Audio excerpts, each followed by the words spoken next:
Hey, Violent community, I hope everybody is doing well. Today, I wanted to jump on a thread from my good friend Jeff over at Calico Silver. He's got some great videos on his channel, and he's always got some thought-provoking threads. This time, I wanted to jump in especially because his thread is 15 questions for Beatles fans. I actually saw Glenn Kellaway also jump in on this one. I know Glenn's a big Beatle fan, and so I wanted to also get my entry in there. And so Jeff has 15 questions that he wants us to answer. The first one being, which do you prefer, the red or the blue compilation from 1974? These were both double albums. The red compilation was 1962 to 1966, and the blue compilation were the years 1967 to 1970. I am choosing the blue compilation. I love all the Beatles periods, but my favorite songs are probably from the post Sgt Pepper years of the Beatles. I just love the tracks that are on here. You've got the single Strawberry Fields Forever and Penny Lane. You've got a couple tracks from Sgt Pepper's Lonely Hearts Club Band. You've got the Hey Jude Revolution single, all the great stuff from the White Album, Abbey Road, Let It Be, and all the singles that were sprinkled in between there. So always have enjoyed this one a lot, and this one is probably the one that I listen to the most. The second question is, which do you prefer, the US or UK Beatle albums? That was a hard question because I grew up with the American Beatle albums, the Meet the Beatles, Beatles' second album, Beatles 65, Something New, Yesterday and Today. All those were classic albums that I grew up with. But in terms of value for the money and value for what you actually get on an album, definitely the UK versions are the ones to go with. Not only were they the albums in the order that the Beatles intended, but you know, with Help and A Hard Day's Night, you don't get all that soundtrack filler in there. You get the actual full 14 tracks as they were intended by the Beatles. So I got to go with definitely the UK albums. Third question is, which do you prefer, Please Please Me or With the Beatles, the first two albums? I'm going to go with Please Please Me. And for me, it comes down to which cover versions do you prefer? I like With the Beatles, but the cover versions that I enjoy more are off of Please Please Me. Misery, I think, is great. Twist and Shout is fantastic. Chains, Boys. I feel like there's more cover versions on here. I could be wrong. I didn't do a side-by-side comparison, but just something about this album that I've always enjoyed. I had this originally as Introducing the Beatles on the VJ label, and now, you know, you can listen to early Beatles, Introducing the Beatles, Please Please Me, you know, whatever version of it you choose, but I've always liked this one, and I prefer it over With the Beatles. The fourth question is, what do we prefer, Let It Be or Abbey Road? Abbey Road, any day of the week. Always love that album. In any given week or day, it might be my favorite Beatles album of all time. But their final studio album, and for me, there's just so many great songs on it. Let It Be, and I've got no problem with Phil Spector's production on it. That's not the issue. I just feel the songs on Abbey Road are a lot stronger than what was on Let It Be. So it's just a matter of taste, but I've always felt Abbey Road was one of their epic top albums. And Let It Be, you know, it's more towards the middle bottom in terms of my favorite Beatle albums and how I would rank them. Most underrated Beatle album, I am going to go with Help. I feel like Help's underrated. I just always liked this album. I got it for Christmas one year, and for me, it's always got, not only just because the artwork's got a, you know, the Beatles standing on the, you know, the snowy mountaintop or whatever it is, but, you know, I like a lot of these tracks. I like The Night Before. You've got To Hide Your Love Away, John's kind of tribute to Bob Dylan. I Need You is a great George Harrison track. Another Girl is a very catchy Paul song that you don't hear enough of. Obviously, Ticket to Ride is great. Act Naturally is a great Ringo cover. So I really feel like this one should get more recognition than it does.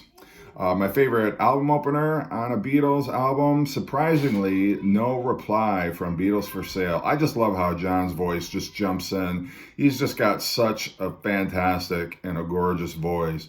This happened, just that whole intro right there, I love. Always love that track. I heard it first on Beatles 65, and it's just as great on Beatles for Sale. So hands down, that's my favorite album opener. Question number 8, favorite cover song. I am going to go with Twist and Shout. I think that John just shreds that vocal. Such a great cover. The Beatles really make that their own, and I think it's just a perfect cover. Number 9, favorite song nobody talks about much. I think Savoy Truffle. That's always been my favorite George track on the White Album. I think it's got a cool groove to it. I love the solo that he does. I love the horns on there. I love how just the rhythm guitar just kind of has a little more crunch to it in that last verse. Love it. Love it to death. Number 10, favorite George Harrison song. Probably Here Comes the Sun. It always puts me in a good mood. I always love the fact that it starts off side 2 of Abbey Road, and it's such a fantastic album and such a great side opener. And it's everything that I love about George condensed into one song. It's just perfect. Number 11, if I could only have one Beatle album, what would it be? I think the White Album, just because, number 1, it's 2 albums, but some of my favorite Beatle tracks are on here. I love Back in the USSR, Dear Prudence, Glass Onion. Continuing Story of Bungalow Bill is a lot of fun. I love Happiness is a Warm Gun. Why Don't We Do It on the Road is so cool. Birthday, Your Blues, Sexy Sadie. I mean, I could go on, but I just love that album to death. And if I could only have one Beatle album, it would be that one every day of the week. Question 12 is a two-parter. Number 1, Sgt Pepper or Satanic, the Rolling Stones, their Satanic Majesty's Request.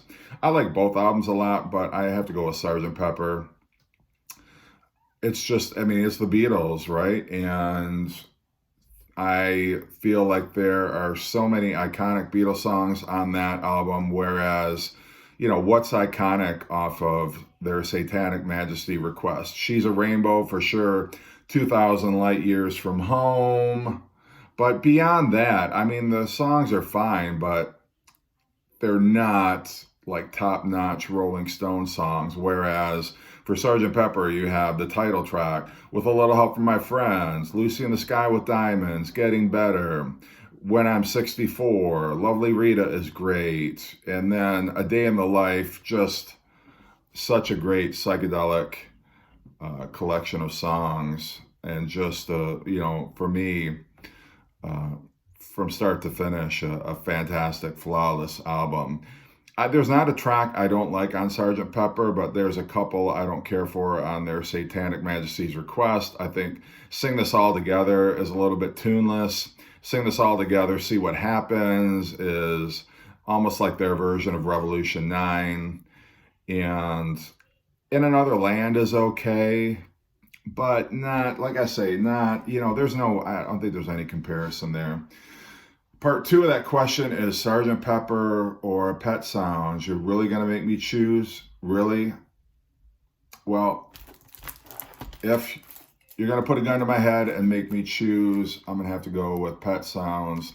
Sorry, gorgeous album, and one of my desert island discs.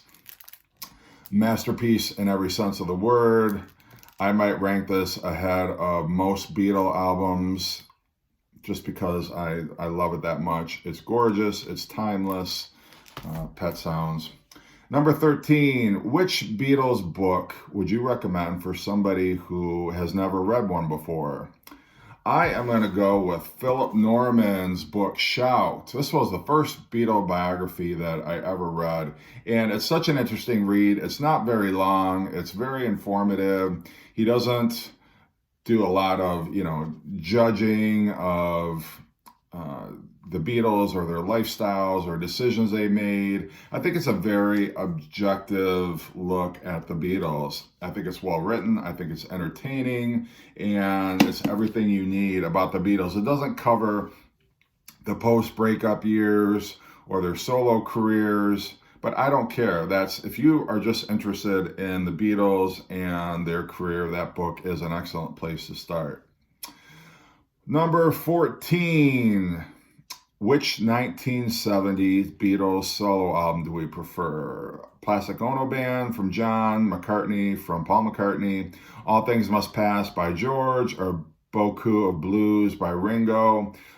Beaucoup of Blues by Ringo by far is the better album. That just blows all the other up. No, of course not. No, it's All Things Must Pass, George Harrison. If you've seen any of my other videos, you know I regard All Things Must Pass almost higher than the White Album. That's how much I think of that album. So I think George was definitely in such a songwriting zone right then. Every song he came up with on that album is tremendous. He had a lot of help from Badfinger. He had a lot of help from Bob Dylan, and Ringo did some drumming on it, and Phil Spector produced it. But it's just a great album. Even the third disc, the Apple Jam, I enjoy.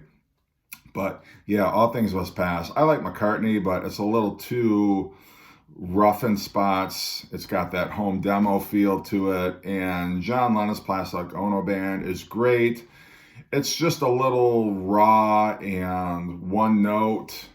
And I don't mean that in a bad way, because it's a great album, but I just love All Things Must Pass because George was at his songwriting peak in 1970, and I love it. Last question, our favorite Badfinger album, because Badfinger were a recording artist on the Apple label. Probably going to go with No Dice. I'm not a huge Badfinger fan, but that is probably the album that I am most familiar with, so I'll go with that one. Anyway, great thread, Jeff. And thanks so much for recognizing all of us Beatle fans with your question. And I'm looking so forward to seeing what other people have to say also. So definitely check out Jeff's channel, Calico Silver. And thanks for watching.